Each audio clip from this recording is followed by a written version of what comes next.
화제의 드라마 진짜가 나타났다 14회에서는 장세진이 장호와 주화자를 이혼시키는 모습을 확인할 수 있었는데요. 이번 영상에서는 장호가 충격적인 반전을 보여준다는 이야기를 해보려고 해요.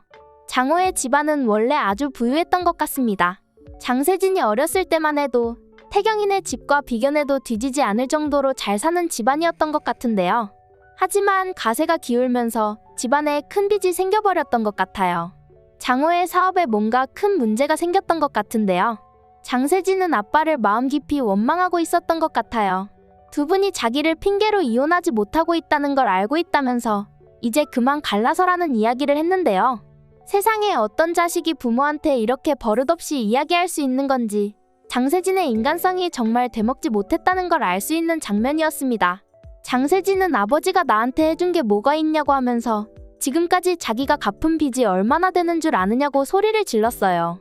30이 넘도록 적금 하나 들지 못하고 생고생을 했다는 원망을 하는 장세진이었습니다. 그동안 장세진이 집안에 가장 노릇을 해왔나 봐요. 장호는 자기 뜻대로 학교를 운영하고 있었지만 그건 돈벌이가 되는 일이 아니었죠. 그래서 장세진이 응급실에 수발을 들면서 월급을 받아온 돈으로 빚도 갚고 생활도 했던 모양인데요. 그동안 아버지는 뭐 했냐는 원망을 하는데 장호도 할 말이 있었습니다. 장호는 장세진한테 빚을 갚아주지 말라고 했던 모양이에요. 세진이 너는 그냥 자기 인생을 살라고 이야기했던 것 같은데 장호가 이렇게 이야기한 것에는 숨겨진 이유가 있었던 것 같습니다. 장호는 장세진한테 네 엄마 돈 욕심을 못 막는다고 고함을 쳤는데요. 장호의 가세가 기운 이유가 장호 때문이 아니라 주화자 때문이었던 것 같다는 생각이 들었습니다. 주화자는 정말 돈에 미쳐있는 여자였죠. 집안에 돈이 하나도 없는 상황인데도 사채꾼들한테 빚을 내서 사치를 부렸던 것 같아요. 이번에 응급실이 준다고 했던 아파트도 사채빚을 갚는 데 써야 한다며 줘버렸잖아요. 응급실이 아파트를 준 건 장세진이 며느리로 들어왔는데 사돈댁이 너무 가난하게 사는 모습을 보이면 안 되니까 새로운 아파트로 이사를 해서 거기서 살라는 거였습니다. 하지만 주화자는 일단 사채빚을 갚는 게 급했던 것 같아요. 아파트 매매 계약서를 바로 사채꾼한테 넘기면서 잔금을 받아내려고 안간힘을 쓰고 있었는데요. 장원의 가세가 기울게 된 것도 도저히 막아지지 않는 주화자의 낭비벽 때문이었던 것 같습니다. 장원은 그걸 알고 있었기 때문에 더 이상 돈 욕심을 내지 않았던 모양인데요. 집안에 빚이 쌓이는 걸 볼 수 없었던 장세진은 자기가 받은 월급으로 주화자가 진 빚을 꼬박꼬박 갚아나갔던 것 같습니다. 하지만 그건 완전히 쓸데없는 짓이었죠. 주화자는 장세진이 갚는 돈보다 항상 더 많은 돈을 빌려서 낭비를 했던 것 같아요. 장세진은 완전히 밑빠진 독에 물을 붓고 있는 거나 다름이 없었던 거죠. 장세진은 여전히 자기 입장만 중요했습니다. 장호가 빚을 갚지 말라고 했는데도 아버지가 자기한테 책임을 떠넘겼다면서 원망을 멈추지 않는 모습이었는데요.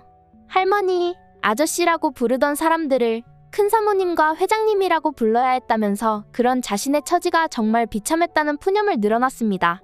장세진이 이야기한 사람은 응급실과 공찬식이겠죠? 그것도 핑계에 불과한 게 장세진이 능력이 있었다면 굳이 응급실의 회사에서 일할 필요가 없었잖아요.